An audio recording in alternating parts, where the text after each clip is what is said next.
Ja to už natočím, ups. Čaute.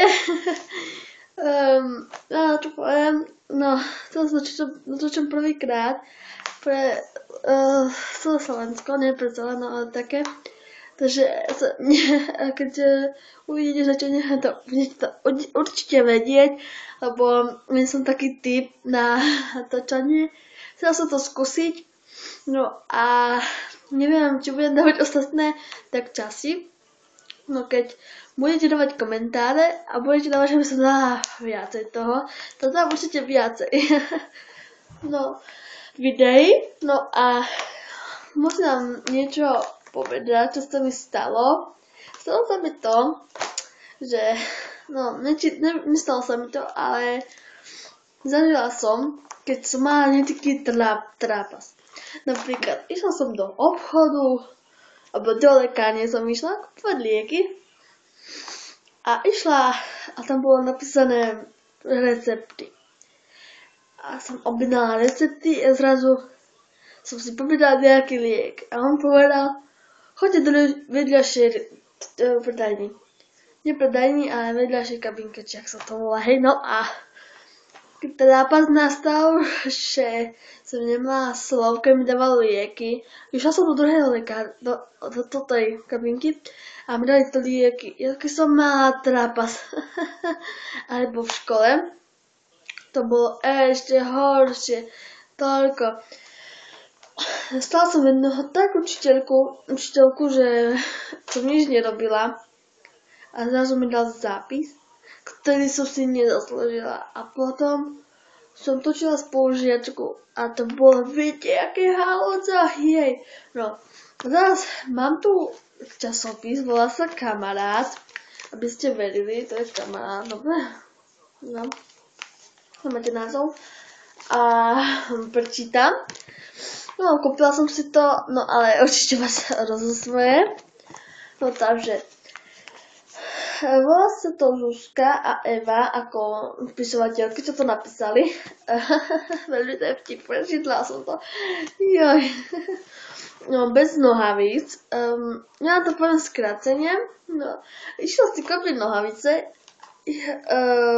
Na kúpenie išla a si kúpila sukňu si kúpila. A si ju vyskúšala si ju a bola na ňu veľmi malá. Išla od nej na druhú stranu obchodu do sukňu.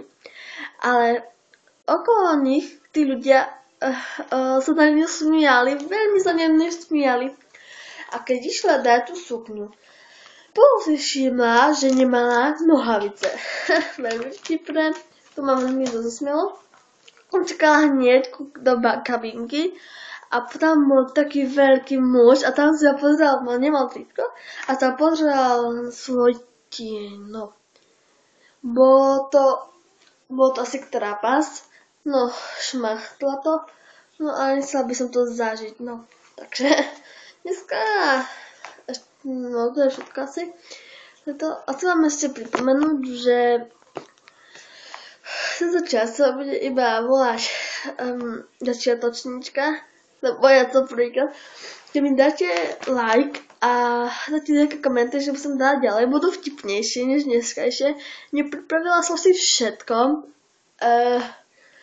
takže neviem ako ja, ale veľmi by som podporila do koho. No ale ešte to je jedna vec v tom časopise, čo ma veľmi zaujala. Čiže poznáte Kosti. Bud a Brandová. Bud poznáte určite podľa fotky, áno. Podľa fotky. Čudujete sa, že Bremenová má šaty, no ale v posledné sedmi sa vzali. Je to veľmi úžasné.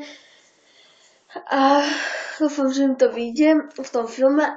No, určite nie ste takí zaujatí do Kostí. Ja som to pozerala trošičku, ale už to až tak nepozerám. Potom, Minka, v mojom mobile, takže nevšimajte si to, dobre. Máme tu aj Justina Biebera. On vraj chodil so Selenou Gomez. Selena Gomez je veľmi dobrá spievačka, ale bola aj herečka. No, takže asi tak vám to poviem. Demi Lovato, prepáčte, som sa zasekla. Demi Lovato. Pardon, že preskakujem, ale Demi Lovato. Určite ju poznáte. Určite poznáte toto dievčatko. Neviem, či to vidno toto tu. Alebo toho tu zeleného, áno. Tohto zeleného. Volá sa to Barney Show. Tu je Demi, pozrite, tu je Demi a tu je Selena Gomez. Ona vo Barney Show a priatelia v roku 2002 sa Demi prvýkrát raz ukázala v telke. Ja som to pozerala s mojimi deťmi, akože nie s mojimi. Moja teta má deti a ja som s nimi pozerala. Nimi to pozerala a veľmi mi bola vedomá v tomto tu. Taký telepas, pardon.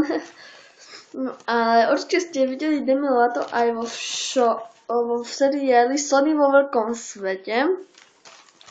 Potom vo filme Camp Rock, Program na ochranu princezien. Potom ešte neviem, aké filmy. A tu aj píše, že s kým chodila.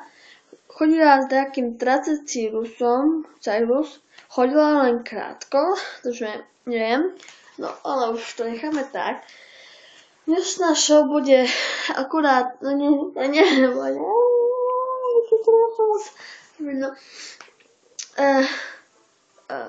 čo mám povedať. No, takže všetci, čo to pozerajú, som rada, že to pozerajú. Dúfam, že sa trošičko zabavíte. Neviem, čo povedať. Takže ešte budem sa opakovať. Som povedala, že keď chcete, že by boli ďalšie časti, to dajte komenty. Ja budem veľmi rada, keď budete to komentovať. Ďalej neviem, čo bude nasledovať, ale už to bude moje meno. Marina Grejfová, to som ja. Čaute.